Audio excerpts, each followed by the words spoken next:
ಗುರು, ನಾನು ಈ page start ಮಾಡಿದ್ದು 3 ಉದ್ದೇಶದಿಂದ. ಒಂದು, ನನ್ನ ಜರ್ನಿ ರೆಕಾರ್ಡ್ ಮಾಡೋದಕ್ಕೆ, ಸೊ ದ್ಯಾಟ್ ನಾನು ಡಿಸಿಪ್ಲಿನ್ಡ್ ಆಗಿ ಫೋಕಸ್ಡ್ ಆಗಿರ್ತೀನಂತ. 2, ನನ್ನ ವೈಫು ನನ್ನ ಪೇಜ್ ನೋಡಿ, ನನ್ನ ಜರ್ನಿ ನೋಡಿ ಮೋಟಿವೇಟ್ ಆಗಿ, ಇನ್ಸ್ಪೈರ್ ಆಗಿ ಫಿಸಿಕಲಿ ಫಿಟ್ ಆಗ್ತಾಳೆ ಅನ್ನೋ ಒಂದು ಕಾರಣದಿಂದ. 3, ಯಾರಾದರೂ ಒಬ್ಬ ಪ್ರಪಂಚದಲ್ಲಿ ಈ ಪೇಜ್ ನೋಡಿ ಅವ್ನಿಗೆ ರೀಚ್ ಆಗಿ ಅವನ ಲೈಫ್ ಟ್ರಾನ್ಸ್ಫರ್ ಮಾಡಿಕೊಂಡು ಅವನು ಗೆಲ್ತಾನೆ ಅನ್ನೋ ಉದ್ದೇಶದಿಂದ ಸ್ಟಾರ್ಟ್ ಮಾಡಿದ್ದು. ಸೊ ಇದರಲ್ಲಿ one of the biggest achievement ಇವತ್ತಾಗಿದೆ. ಸೊ ಫೈನಲಿ ನನ್ನ ಡಿಸೈಡ್ ಮಾಡಿದ್ಲು, ರೈಟ್, ನಾನು ಈ ಜರ್ನಿಲಿ ಜಾಯ್ನ್ ಆಗ್ತೀನಿ, ನಾನು ಫಿಸಿಕಲಿ ಫಿಟ್ ಆಗ್ತೀನಿ, ಮೆಂಟಲಿ ಸ್ಟ್ರಾಂಗ್ ಆಗ್ತೀನಿ, ಸೊ ನನಗೂ ಪೀಸ್ ಆಫ್ ಮೈಂಡ್ ಬರಲಿ ಅನ್ನೋ ಕಾರಣಕ್ಕೆ ನಾನು ಜಾಯ್ನ್ ಆಗ್ತೀನಿ ಅಂತ ಹೇಳಿದ್ದಾಳೆ.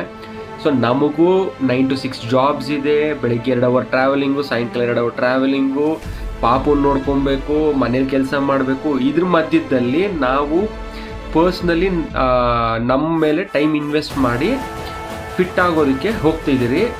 ಸೊ ಈ ಜರ್ನಿಯಲ್ಲಿ ಯಾರ್ಯಾರು ಜಾಯ್ನ್ ಆಗಬೇಕು ಅಂತಿದ್ರೆ ಜಾಯ್ನ್ ಆಗಿ ಪೇಜನ್ನು ಫಾಲೋ ಮಾಡಿ.